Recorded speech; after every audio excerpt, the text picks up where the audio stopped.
Staring at the tree, whiskey in hand, Pete was pleased that this year would be different from the last. It had been the strangest time of his life, but he truly felt that things were finally coming together. And when better to come together than at Christmas, a time he loved more than any other. In some ways, the past year had been like an eternity. In others, as if it had succumbed to time in the blink of an eye. But either way, he was glad to see the back of it. Staring at the Christmas tree, its beautiful lights causing warm hue over the room, and the snow quietly fell outside as the sun set, Pete began to think of the past year, of his daughter Lana, and his wife, Janet. It had started with a normal December, 12 months earlier. The small town in which they lived in covered in a thick layer of snow. The residents spending most of their days cleaning driveways, and Pete's wife going off on one of her usual wanders. She had been gone for a couple of hours, but while Janet was utterly devoted to her family, she still needed moments to herself, to clear her head, to diminish the stress that comes with a loving yet disorganized husband, and a little girl who was kind, but who enjoyed trying her parents' patience as much as possible. When the tensions of a domestic life clouded her feelings, or began to weigh on her spirits, Janet would wander out of the back door into the fields and woodlands which characterized the entire area, and trek for a little while through the pines that dotted the landscape. It therefore wasn't unusual for her to be gone for fairly long periods, especially since it was around that time of year when she would take it upon herself to choose the Christmas tree. No matter how much Pete and Lana asked to help out, this was Janet's job. She loved the tradition of it, the process of choosing the best possible tree, cutting it down, and then seeing the bright smiles on her family's faces, as they would gleefully take the tree indoors and decorate it with sparkling, glittering garlands, warm, glowing lights, and an array of festive baubles. It was a small highland town where they lived, far from any major city, but Janet and the rest of her family loved their home. The simplicity of it, the feeling of being an integral part of a close-knit community, and of course, the beautiful surroundings. Lush during the Scottish summer, and a cold, crisp, stark, yet awe-inspiring in the winter. Most importantly, she loved the pine woods nearby, specifically a collection of trees which sat on top a small hill within walking distance of the house, perfect for picking a Christmas tree. She would return there each year, and while their numbers thinned due to a few other neighbors going there for the exact same purpose, there were enough trees to last a good many years.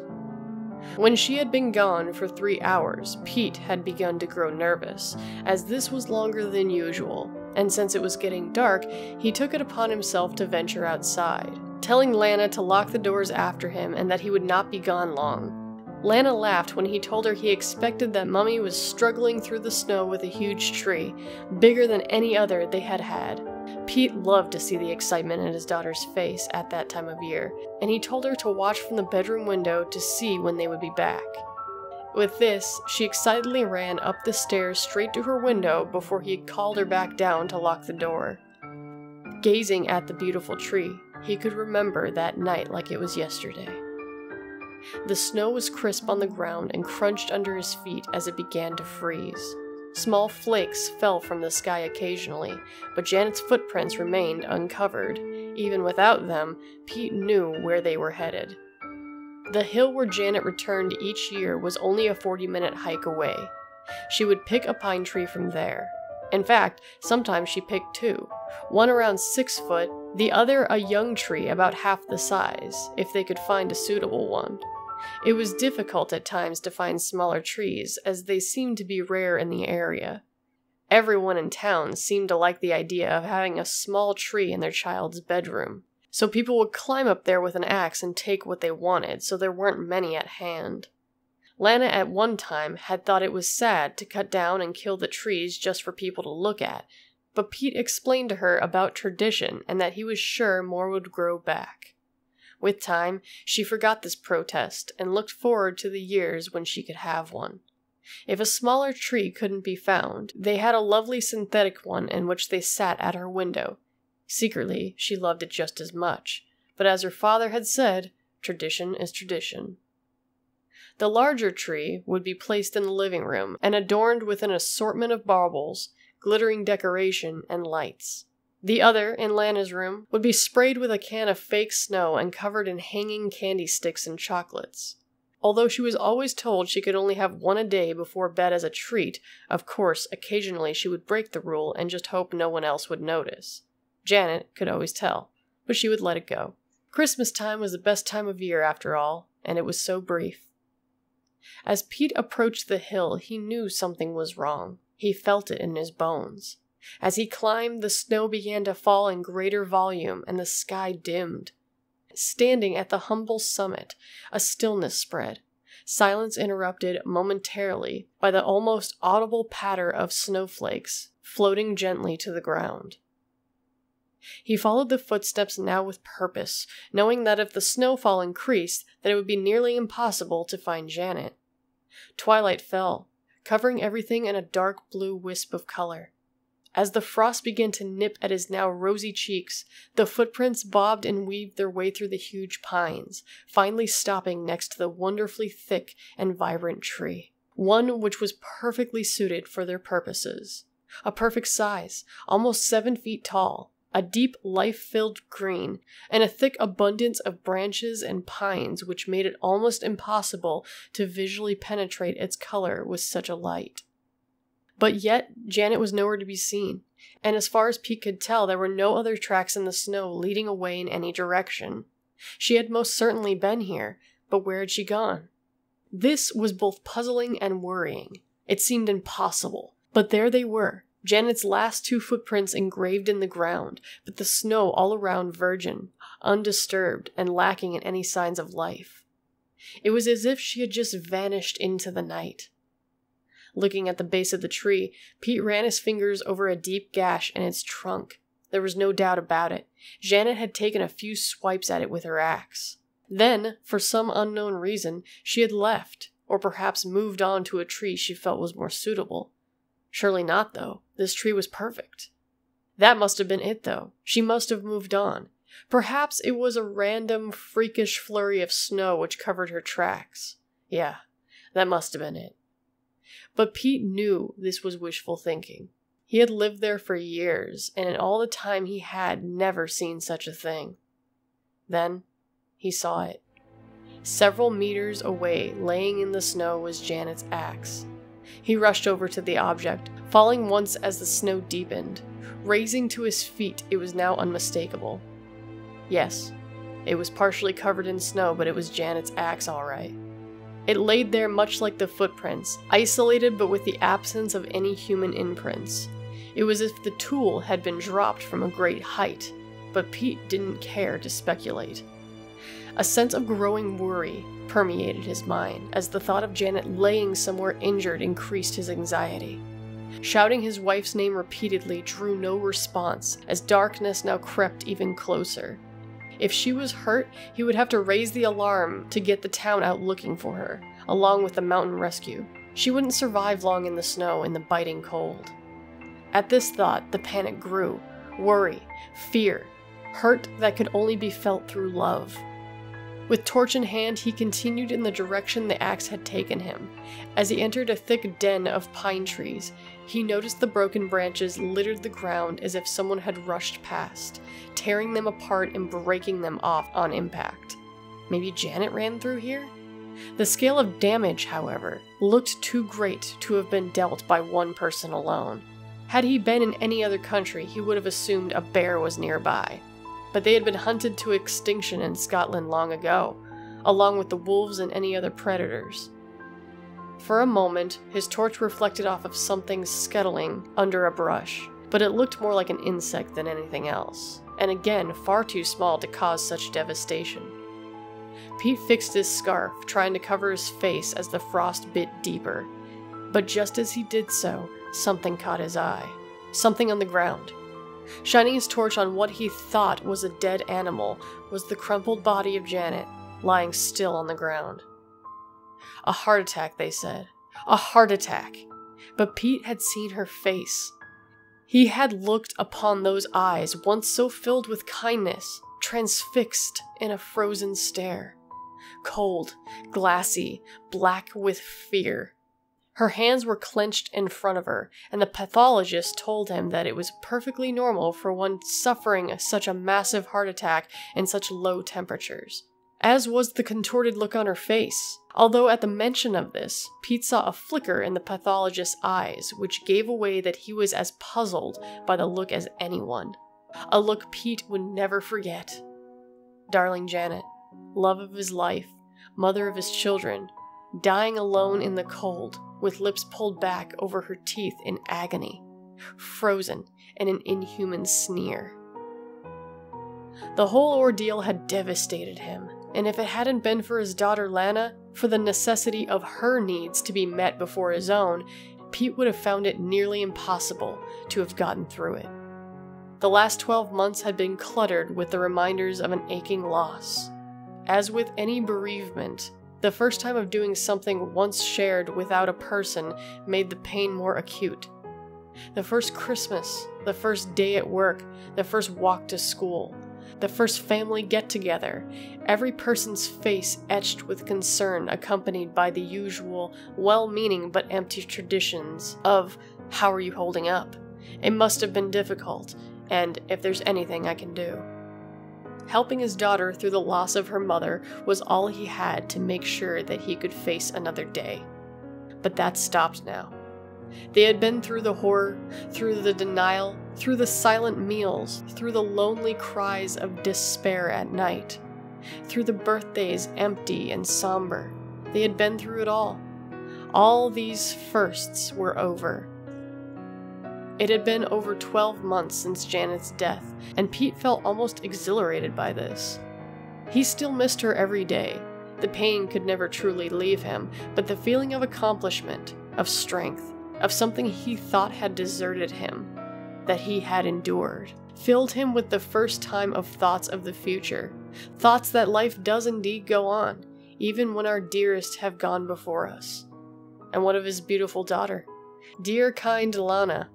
He may have felt compelled to bring her through the past year, but her empathy and strengths had left him in awe, characteristics which someone so young had no right to possess, but which were thankfully present nonetheless. When she had cried, he had been there, and on more than one occasion, when he lay sobbing, staring at the empty void of space in his double bed at night, Lana would waken and climb in beside him, and they would both cry together until they fell asleep. She was his rock, and by God, she was going to have the best Christmas she had ever had. Pete had made a number of arrangements. He had spent a fortune on every gift imaginable. He had filled the house with every food and treat that she enjoyed, and both Janet's parents and his own were flying in for Christmas dinner to be there with their brave, sweet little granddaughter. He'd also organized for Lana's friends to have a sleepover on Boxing Day, which she pleaded for, but Pete always knew that he would give in eventually.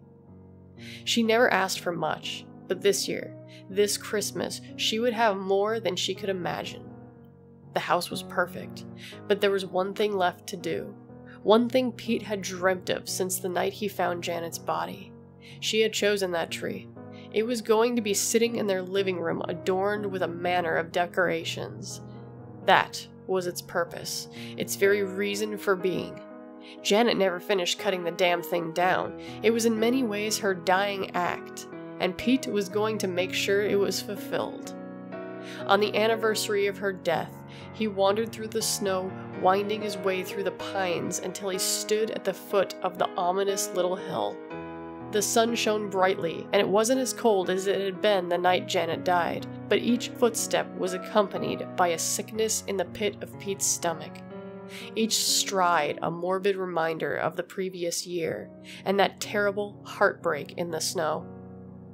Marching to its peak, he first walked to, and observed the scene of Janet's untimely death. Standing there where her body had laid, Pete wiped the tears from his eyes and placed the small Santa figurine on the ground, burying it in the snow.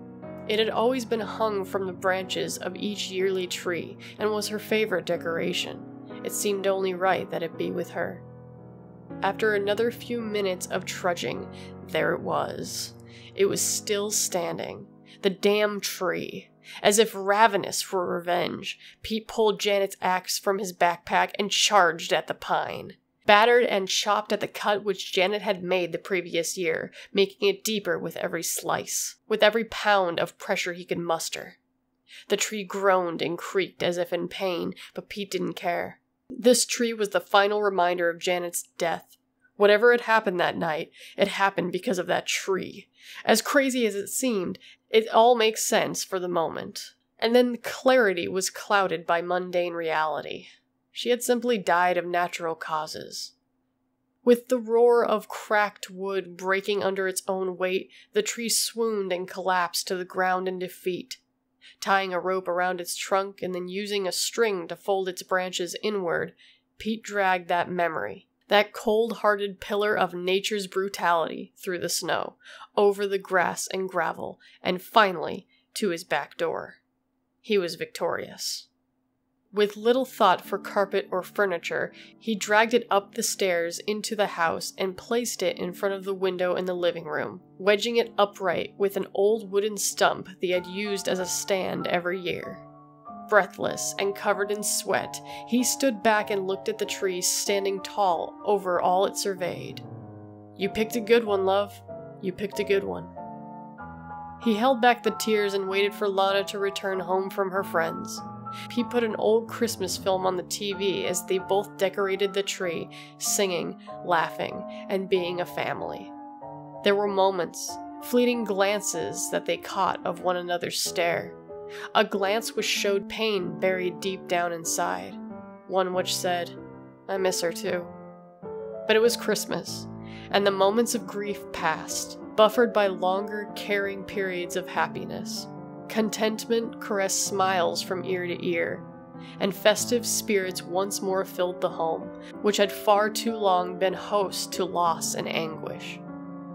As night began to fall, after Luna went to bed, earlier than usual because the excitement had worn her out, Pete decided to reward himself for his day's efforts.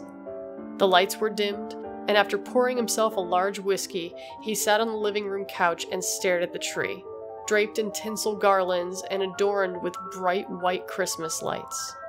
It really was a sight to behold, the best tree they had ever had. "Here's to you, gorgeous," Pete said, lifting his drink to the sky in a symbolic gesture. Staring at the tree, its beautiful lights causing a warm hue over the room, and the snow quietly falling outside as the sun set, Pete began to think of the past year, of his daughter Lana, and his wife Janet. Time passed slow as he thought of things gone, how they had led to this moment through pain and suffering, but now hopefully onwards into the future, and one filled with at least the briefest possibility of joy. The glow from the tree reflected off the window, but it penetrated far enough to illuminate the now thick blur of snow falling to the ground silently outside. The room remained dark, but the lights bathed everything subtly in a warm Yuletide radiance, which when accompanied by the orange lambiancy of the fire only served to cultivate the anticipation for Christmas ever so more. For the first time in a year, Pete was happy. Something bothered him, though. There was a slight apprehension or annoyance at the back of his mind, something which was spoiling the display. Sipping at his whiskey, casting a glance at the entire room, he finally saw what the problem was. 2 of the Christmas tree lights were occasionally flickering. Not constantly, but often enough to be noticeable, and more importantly, aggravating. Downing the rest of his drink, Pete rose to his feet, now feeling the aches in his muscles from the effort exerted while dragging that thing all the way home from the hill. Walking over to the tree, the lights were indeed flickering, but there was something unusual about them. They seemed deeper than the rest, as if coming from around the trunk rather than resting on the branches. Again, Pete was struck by how dark the interior of the tree was, that even in the presence of many lights placed upon it, he could not peer or adequately see between the branches. Even the 2 lights which sat deeper behind the pines did not seem to illuminate their surroundings in any way. The empty glass slipped from his fingers, smashing on the floor. The lights were fine. They weren't flickering at all, but but the occasional blinking of two eyes amongst the branches had been enough to catch his attention. He froze to the spot, and it was as if the room grew darker somehow. Something stirred behind the branches. Between the knotted wood and the scratching porous surface, something was alive there. A feeling of utter paralysis now took hold, his feet firmly glued to the ground as the two eyes slowly pushed forward. Creaking and cracking, a face revealed itself from between the pine-covered branches, as if seeping out from its innermost visceral point. Mold-covered, ancient, its features twisted in rage. Fear began to course through Pete's veins. His heart beat faster and faster as the face moved forward, its eyes devoid of pupils, now swamped in the maddening yellow, and from below, the protrusions of two thin, moss-covered legs arched from between the branches. With a creak and a snap, it straightened itself, now standing in all of its terrible glory in front of the tree. It was now pitch black outside, and it would have been clear to Pete that this animal, this creature, was of a nocturnal nature. But in its stare, he found himself helpless. His heart skipped. First, it was a palpitation. Then he could feel a searing pain in his left arm. He clutched his chest, but his feet remained adhered to the ground, and it was impossible to look away from those yellow, unmarked eyes. Its gaze came closer, and in the pain which it brought, Pete knew he was going to die. To be found like Janet, cold, face contorted, and the second victim of that which lived amongst the pines on that hill. The pain was now unbearable, but the paralysis removed the possibility of a scream. What little light there was from the fireplace now illuminated its head, elongated on one side and pulsating on the other. Its face dominated by a large dark hole which appeared in place of a mouth or a nose, one which no light could penetrate. As its boil-ridden head stooped to meet his own, and the hole in its face almost touched his mouth, an involuntary sneer pulled Pete's lips up to reveal his teeth, as his face contorted in an entirely unnatural position. That one word. A word so powerful, so pure that even the most evil of intentions could be dispelled by it. "Daddy?" With the snap of wood, the gargoyle-like creature turned its wide yellow gaze to Lana, standing at the bottom of the stairs in her pajamas. Her scream echoed out into the night. Arms outstretched, its odd-numbered fingers moved in with a stutter as its moss-covered legs groaned, carrying it forward in a peculiar, unbalanced motion towards her. Now, Lana was paralyzed by its stare, and with each step closer, her face contorted more fiercely, and the pain in her chest brought her to a point of unconsciousness.